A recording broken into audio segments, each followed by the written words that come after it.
Every once in a while, there's no escaping the plain as day fact that you're wrong about something big.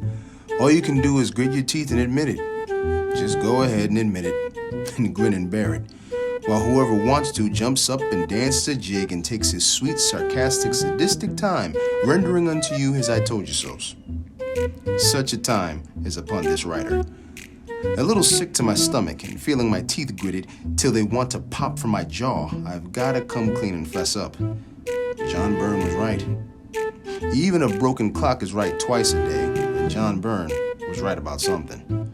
John Byrne was right about Image Comics. Allow me to repeat that. John Byrne was right. It gets easier, just a little bit easier, to say that or type it each time. John Byrne was right. Marvel Comics' prodigal sons, as the Hollywood Reporter phrased it, have come home. Jim Lee and Rob Liefeld have gone back to work for Marvel Comics. Not that there's anything intrinsically wrong with working for Marvel Comics. That's not the point here. What's particularly sad is how little it took to make them return to the nest. How swiftly and suddenly a downturn in the market inspired such capitulation, and how misplaced and embarrassing this makes all those proclamations we all heard. The ones about creators' rights and such. Yeah, John Byrne was right. Back when Lee, Liefeld, McFarlane and company made their big break from sad old Marvel, I thought Byrne was way out of line, blasting them the way he did. Byrne was only one among many damning these upstarts for, well, I couldn't quite tell what for. Arrogance? Certainly. Sloppy work? Arguably. Bad spelling? Sure, but so what? I couldn't figure out what pissed everybody off about these Image guys. None of the complaining I heard added up to anything coherent. Nothing my otherwise rational colleagues told me explained the sheer hatred expressed. The gallons and gallons of venom spewed at these Flavor of the Month superstars. Rob Liefeld's 501 Levi's blue jeans ad was derided more than Youngblood was. Todd McFarlane's brassy bad manners were railed against, given endlessly more attention than the craft he brought to Spawn.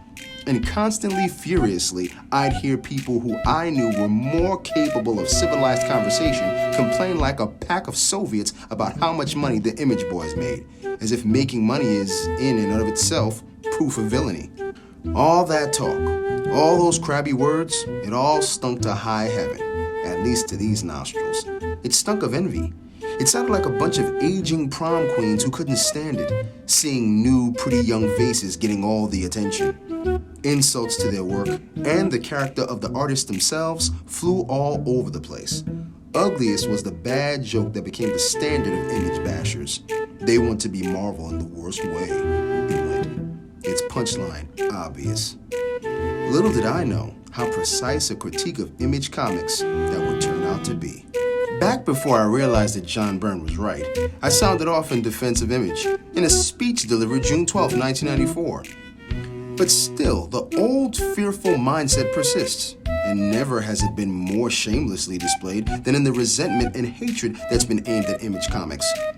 For decades, rotten business practices caused a steady, slow brain drain, driving talent away one by one. One by one. Each individual artist or writer more or less replaceable. There were always new kids to come along to feed the machine. Then along came Ringmaster, Todd McFarlane and his amazing friends. Instant millionaires, I'm told.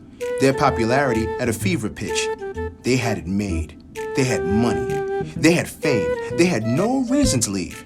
Except that they were smart enough to realize that the best you can get under work for hire is the status of a well-paid servant. So they left. Brilliantly, they left all at once. Consider this. Todd McFarlane and his pals turned their back on guaranteed wealth, guaranteed fame. They risked all of that on something that had never been tried before. An imprint that represented a group of artists rather than a bankroll. And it was a gamble. It never seems that way when a gamble works out, but I'm sure Todd and Jim Lee and Rob Liefeld each had long nights when they wondered if they'd made the biggest mistake of their lives. They gambled and won. They shattered the work-made-for-hire mentality, showing how unnecessary it is. Even more surprisingly, they broke Marvel's stranglehold on the marketplace. The kids went with them. Even before the going got tough, well before the market went sour, the image bashers were having a field day, pointing out how several of these guys who seemed to have broken the old system had proceeded to set up assembly line operations of their own, to the near exclusion of actually drawing any comic books themselves. It reached the point where actually getting one's hands dirty with ink seemed to merit a press release, as did not getting one's hands dirty. What most of us would call a disruption in our work schedule was pronounced a sabbatical. A promise of a productive year was likewise recast as a call to arms. Please, words do have meaning. And exactly as long as the kids went with them, exactly as long as the falsely inflated comic book marketplace was a great fat cash cow, bold statements flew about creators' rights and respect. But when the sales went south, so did the rhetoric. Okay, we're all capable of getting a little full of ourselves, and anybody can write a silly press release on a bad day. Perhaps this surrender to Marvel is intended as a tactical retreat of some kind. If so, it is a poorly conceived one.